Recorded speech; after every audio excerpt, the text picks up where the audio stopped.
Alright guys, welcome back to the channel. If you're new, my name is Bobby. Guys, today we're going to check out Alex Hormozi, which is a fitness influencer and entrepreneur, and his takes on Christianity. But guys, before we jump into the video, as always, if you enjoy my content, leave me a thumbs up, subscribe to the channel if you haven't already, and check out the links in the description box below to further support my work. Thank you so much for that. And now, with no further ado, let's have a look. When I was like 19 or 20, I became a born-again Christian. The whole thing was like, oh my God, life's amazing, Jesus is great. And then I ended up falling away from that because I was like, I don't know if this is true. And then I spent the next 5 years dedicated to apologetics, which is defense of faith of the Christian faith. So just learning the arguments around like why Christianity like is true, right?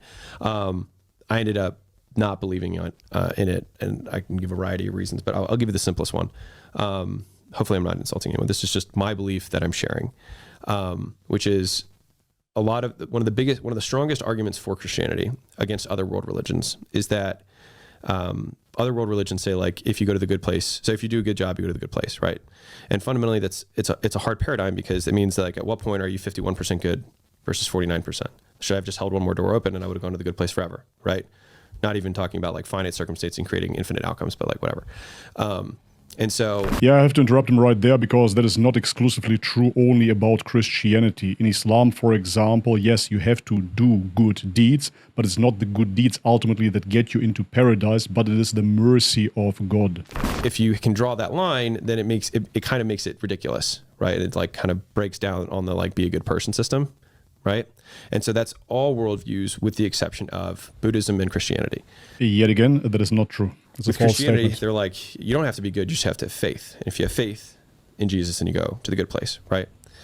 And so the reason that for me, fundamentally, I didn't believe in that was because you actually create another false binary, which is believe or not believe, when in reality is to what extent you believe.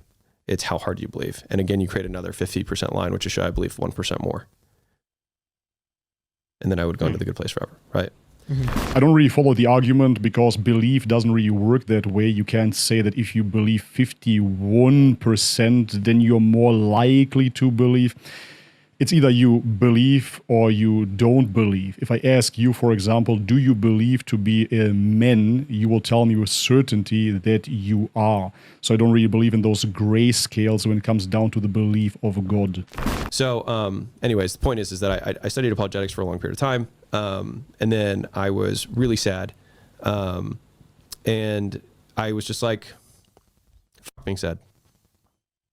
And I was like, fuck happiness. I was like, I'm just going to do stuff that I think is cool.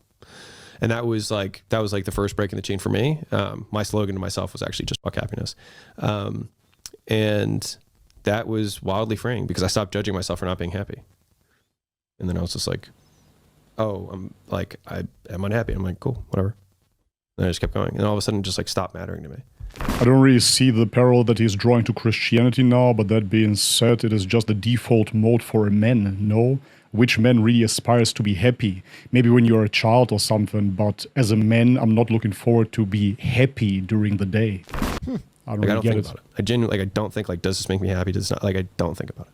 You just do what you want to do in the moment? Just do whatever I feel like doing. Yeah. And it's not like it's like all short-term, like all pleasure-seeking, whatever. Like, I still have a long-term perspective of, like, this is what I want to build. Yeah. Like, I want to write these books. I want to build these courses. I want to do this stuff. But it's like, those are things that I enjoy. So that's what I do. I love it. It's great. All right. I don't have anything to say there. No, I mean, I don't really understand why they're so hyped about this. As I said already, this is just default mode for any man, is it not? I had questions, but now I know the answers to them just based off here. I'm just listening. Yeah. Like, I'd rather just listen and not say anything. I know. You know? Like, I don't want to mess it up. But then I created a belief that now I'm going to mess it up. So God. Why does it matter, man? Why does it even matter that I messed it up to begin with? It doesn't. And you can't mess it And up. then the comments are going to be, Greg messed it up. And then in the comments, why does that matter? I know it's, I mean, I know it's crazy stuff, but like, I think that like, if you want to, like, you can't do what 99% of people are doing if you want to be in the 1%. Yeah. Like, fundamentally. And so like, you have to have like what I would consider like maybe uncomfortable conversations, just be like, that's okay. Like, cool. Like, I'm going to do my thing. And then they're like, and the thing is, a lot of times if you just make your statements of like, this is how I believe, like, people feel like you're attacking them, especially if you articulate it well. Because they're like, well, I'm like, cool. Like, I don't give, like, do whatever you want. Like, I'm not defending Christianity here, obviously, but this contrarian belief can be a pitfall as well, because what does it truly mean when you say I'm not doing what 99% of people are doing? Well, actually, you are. Are you sleeping? Are you eating? Do you have a sexual partner? So yeah, by default, you're basically doing what 99% of other people are doing as well. All right, and the clip cuts off there. I was expecting him to talk a little bit more about Christianity. Ultimately, he simply said that Christianity in itself, he cannot believe in it because it proposes that if you believe in Jesus, you are saved. Yeah, this was a big issue with Christianity for me personally as well, aside from many others, such as the Trinity, first and foremost, of course. But ultimately, truly, what does it mean to say that there is one God, but this God is three persons in one? One of those persons is the Son, so therefore God is a Father and a Son in one. However, then he decides to damn humanity forever because the sin of one man, Adam. And then he sends Jesus as his son, which is coincidentally himself as well, to get brutally murdered on a cross as a human sacrifice to forgive humanity. Yeah, well, that is my hiccup with Christianity. And ultimately, this worldview is, of course, incoherent. It doesn't make any sense whatsoever. We don't have to dive into that all the attributes of Jesus go against the Christian attributes of God. Of course, they have this little mental gymnastic hoop here where they say, well, he was fully man and fully God. Okay, if he was fully man and fully God, he still should be able to fully know everything that God knows, but he does not. And if you say, no, at that time he was just showing us how it is to be human, okay, well, then you were worshipping a human, because Christians, remember, Jesus Christ, according to you, has two natures, one fully God, as I said, and one fully human. So when he dies, you say that God never dies. But that means that God survived the crucifixion and hence only the human nature got destroyed. Which means, first and foremost, yes, that was a human sacrifice. And secondly, it means, of course, that you were worshipping flesh. You were worshipping a human. Because when you pray to Jesus, who do you truly pray to?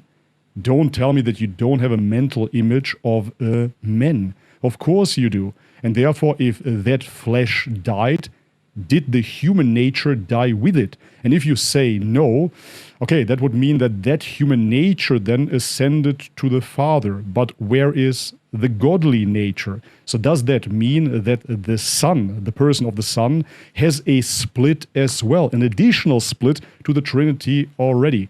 Question over question, of course, and no answers whatsoever.